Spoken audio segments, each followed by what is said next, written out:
S1mple Kostylev is most known player in CS and also in worldwide for being so good at the game. Being 3 times best player in the world, should be 5 times in a row actually, if not this French wunderkind with the exact same birthday as CS. His last year in CSGO was rough and he didn't play like Simple we used to know, sometimes playing mid with rating 1 or even negatively. After taking the break, he was in question and actually is still in question, despite the fact that he joined Falcons as alone. And today in this video we will talk about everything, why his rating dropped, what he did during the break, how he played FaceIt during the year, and about his future. Let's talk about Simple. In the first part of the video, we will do an overview of his rating for every year, how Simple was actually playing in previous years. However, I will watch some of his demos later to make sure that I didn't fuck up. I will only consider the year where he played for Navi. You can see on the graph that he had significantly high rating during his whole career, and he was super consistent every time and no matter what, which made him undoubtedly the best player in the world. This made him Simple, and suddenly he fell from 1.26 rating to 1.18. I mean, it made him still decent player, but something is surely wrong. I downloaded one of his games and analyzed him on his peak performance in 2021 and in a U team. So for that, I even downloaded CSGO version, and now I feel sad. This game is so much better. So I took these games against Heroic on Inferno, because the lineup of Heroic team barely changed, and actually great for analyzing. So it would be interesting how did he approach against Heroic in different lineups. So analyzing first game when he was playing with Russians, I have observed that he plays aggressively when he could, like in this moment. In this case, he got a spawn and picked banana. It could have ended for him so bad, but anyway he got a kill and fell back eventually. In next round, he got the exact same spawn, but he refrained to pick banana and decided to play passively. Most time, he preferred to play like this, and being unpredictable, like playing from different positions like in this case where he played in pit. On T side, he is playing like a supportive player, giving other teammate to go first no matter what. Only when the situation is safe, like in this scenario, but mostly he was playing in backline. On the other hand, Simple in the U team did the same thing like he was doing on the T side, playing supportive. However, he was ready to sacrifice himself and go like an entry. Anyway, he was still doing his job, and he usually does his job like a supportive player. On the T side, I would say he was trying to find more free picks for his team, and he probably thinks, nah, I'd win. Look how aggressive he was playing, and also in the next round, I've never seen Simple trying to seek for openings and playing like that for 3 rounds in a row. And now I guess I understand why his rating was falling off a bit, because he was playing much more actively on City side. And observing this demo in team with Russians, I noticed that he had balance between playing aggressively and passively. So I guess in a U team, it is for the sake of the team. If the team sucks big save with PP, then Simple will also do the same, because in a U Navi, they were playing more likely like a team, and I guess that's why his rating fell a bit. Before release of CS2, Simple decided to take a break of the game and mostly from competitive. I mean, come on, dude have won everything what he could, including the Major, Grand Slam, and etc. Surely this kind of break is well deserved. Additionally, he said that he needed to deal with documents in Poland to stay in the EU. So I assume that during this period of the time, he was focused on his projects and documents. Officially in his Telegram, after criticizing video about him, and said that some of his games on FaceIt were played by his friends, and that's why his stats was sometimes inconsistent against level 7. Очень часто я давал комп своему другу или знакомому, и так получалось. Просто я отходил, и вместо меня мог кто-то сыграть раунд, типа такого.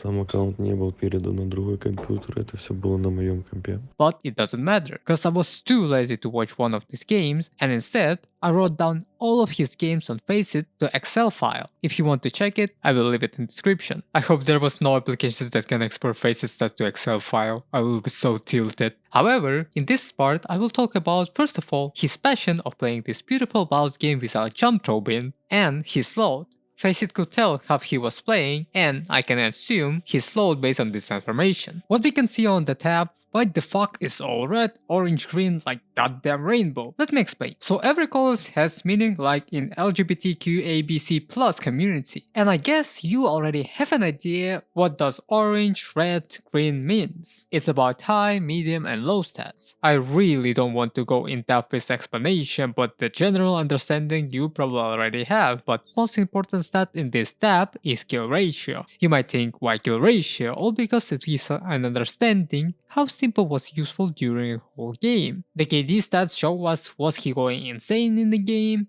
and lastly the kill stat. It really has not much meaning, but I've added just because the tab would look much more prettier. And also, I marked his FPL games with this red light color so you could understand how he plays with pro players. Let's talk about his stats during whole year and how he was playing on FaceIt. And what we can see that s1mple has decent stats for FaceIt during whole year. But if we separate FPL games and normal games, his FPL games were not that great. He was playing inconsistent and wasn't playing like s1mple like he played in CSGO. In CSGO FPL, s1mple was much more consistent. Sometimes he had bad performance in FPL, but it wasn't that often, unlike in CS2. The months where he played actively, dude struggled on FPL and got streak of negative KT, and also his kill ratio wasn't that good. But is he playing normal FaceIt Q decent? The answer is yes. Every month he played decently well, having an average 1.30 KD and 0.87 kill ratio. Almost every games are green, unlike his FPL games where he was playing inconsistent most times. And I assume that he played most time on rifles, because his headshot percentage were above 15 most time, and I guess of that, his stats in CS2 fell a bit. So we already have a little understanding what he is capable of, without even watching his games on FaceIt, and I personally think that it's not that necessary to watch his games because right now he's playing Fox and probably randomly running and playing. But now, let's assume he's slow during this whole year, so I personally think that he was a bit cooked with documents, like he said in one of his interviews or even on the stream as I remember. So it took him a while to deal with it, so that's why he didn't play a lot at the start of the autumn, so he surely was locked in on resting. And already in October, he played almost every day several games till December. And between some of days he was inactive. On January he was straight FK and probably he was like, oh, time to go on vacation when I'm in vacation. Great idea.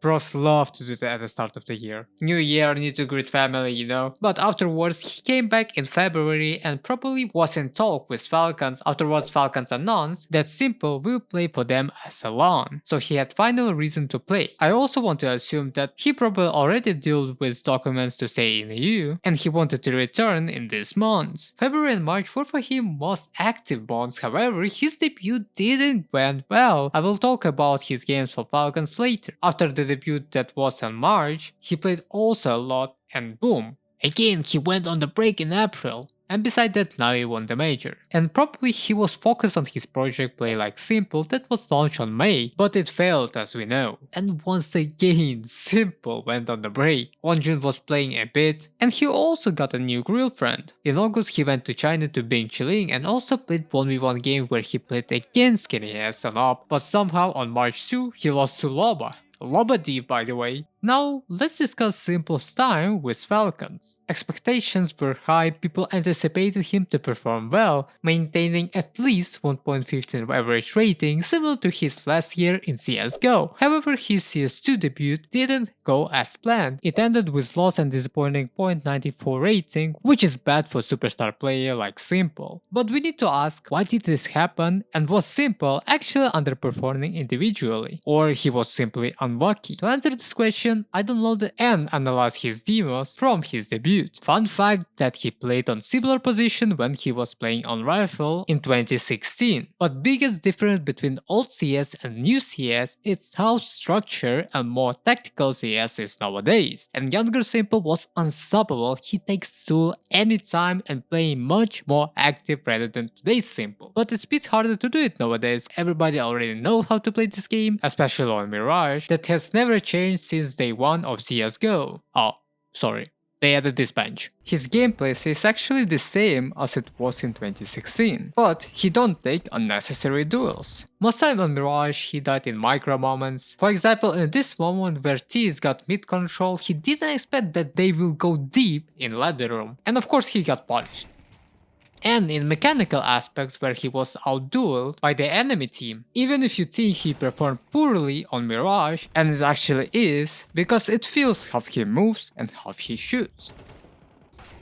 But in terms of macro, he played decent. On overpass, roughly speaking, his team griefed. Probably win trading, huh? I mean, they couldn't do shit at A. At least he was doing fine and played like a lurker on T side and was doing pretty good job on both sides, played active on A like everybody's supposed to play on overpass, and often got successful duels also on both sides, and actually he played this map really good. But team, heh. Every time. I mean, he couldn't do shit. How you can carry for negative KD old E-boys? You could never. But Vertigo was the opposite. Now S1mple is griefing. And he was so inexperienced sometimes, he had no idea what to do, like in this moment when he had smoke. With this smoke he could at least create a space for his team and him. I guess he was so lost. And eventually got killed. And also in this moment where T's just rushed mid and 1 second of hesitation cost him life.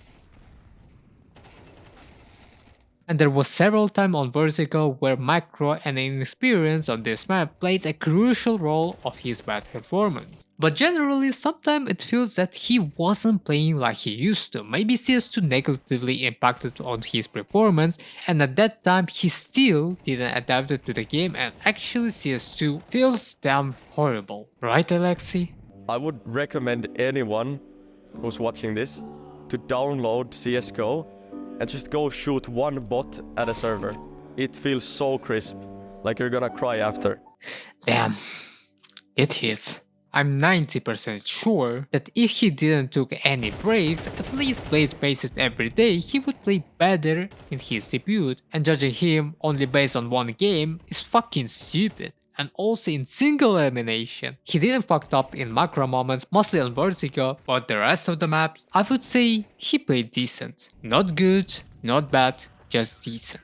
When he got interviewed by TV after Navi won the major, the question was about his comeback to the scene, and he answered that plan has changed after Navi won the major. So I think that is obvious. If Navi hadn't won the major, they would remove him because he played bad, so we can make an assumption that S1mple wanted to return to Navi after the major in April. But Navi won, so the plan has changed. And logically, he should have played more on FaceIt in April because it's only way to keep his individual skill in shape. However, he wasn't even preparing for his return in April. If he had wanted to play competitively, he already would, but for some reason he didn't. Why? Probably he wanted to relax a bit more, or maybe his ego prevented him from joining this type of teams. I mean tier 2 and tier 3 teams. We still don't know, and it's his own decision. And what I couldn't understand, that Cloud9 had his 3 former teammates and they also needed a sniper. And absolutely, it will be return of old Navi roster if he joined, and I'm sure that Cloud9 has money to even afford S1mple. If he didn't said, he won't ever join to team who represent Russia, cause of Russian invasion on Ukraine. So roughly speaking, yes, he said fucking shit. But what I can't understand, that he's still hanging out with Russian rappers like Kizaru and Morgenstern. Yeah, they have said that they don't support invasion. Besides that, Electronen and Perfecto did play for Navi 1 year after Russian invasion, so apparently they also thought that was fucked up situation, right? Why didn't he join Cloud9? I have no fucking clue. However, he publicly playing show matches with Russian streamers together. Does it sound hypocritical? For me, yes. So after knowing about this whole situation about him, even though he is on loan on Falcons, he still don't have stable team to stay in. So let's talk about his future and options. First option is most unrealistic, that he will return to Navi. He is still on contract with Navi, like I said, but Navi won the major ETVC, I have no idea how it's called and I cannot remember, and recently won EPL, where I was cheering for Eternal Fire. God damn it. Yeah. Anyway, looking at their results and stats, they're playing pretty well after s1mple left the team, and it's noticeable how they're performing. And also Imp, who was playing bad, finally have found his own game and now playing much more consistent than before. So Navi definitely will not return s1mple to Navi in current state, only if Navi will perform bad in every next event straightly, which sounds unlikely for me, then they will change the lineup. Second option is to join to tier 1 teams, which is also unlikely because he's an AWPer. Yeah, he did said he is ready to play on rifle, but for me, s1mple is better on AWP rather than on rifle. So buying him out for tier 1 teams is a bit risky, cause he probably costs a lot and they have no understanding and knowledge how he plays, especially on rifle. And we also need to include that s1mple is not young anymore, and for tier 1 teams who have also experienced player, they would like to have much younger player with fresh mind and perspective for the future. Just look at G2, they got Malbs. I'm sorry. Also, replacing an AWP player for tier 1 teams is absolutely nearly too impossible because every tier 1 AWPers are consistent nowadays. We see Brocky, Monezi, Zaiwu, Zivu, whatever, and even Wonderful who replace him, they are already established in the team, and only way to replace them if they will quit from the team by themselves, which is sound unlikely for me, or they will play bad. And I guess only one tier 1 team that would take s1mple, it probably will be G2 instead of Nico, because Nico decided to join Falcons. Probably the next title of the video. They're playing something in between I like, but watching Nico's demos, he's playing a bit active than s1mple. When Nico feels that he can get opening kill, then he would go for it, but s1mple is much more supportive player. I would say the closer of the round. I mean, who knows, maybe he would adapt. The third option is joining tier 2 teams like Falcons and Team Liquid or a lower tier organization, which is actually the most viable and the best option for s1mple, and he did actually choose this path. In this kind of teams he could return in shape, and if he plays on rifle, he can gain experience out of it. However, I and most fans prefer to see him on AWP. With it, he shined the most, and buying him out from Navi is even possible for tier 2 organization, and not only Falcons. After all, he is s1mple, he has his own sushi business with his brother, numerous sponsors, he was an AMD ambassador, and has significantly personal wealth. I mean, he is s1mple. He could even contribute money from his own pocket if it needed. Device did something similar to join NIP, and if things don't work out with Falcons, and somebody truly wants to buy s1mple, he could invest together with the organization to buy his contract. I'd respect this move, as it would show he is serious about competing again. But finally he is active and ready to play. But what could actually happen if s1mple will play bad for Falcons? He actually might end up like Scream. If you're unfamiliar with Scream, he's known as a one-tap machine. That is essentially his entire description. According to Reddit, which I agree with, he had insane mechanical skill for one-taps, but poor game sense and lacked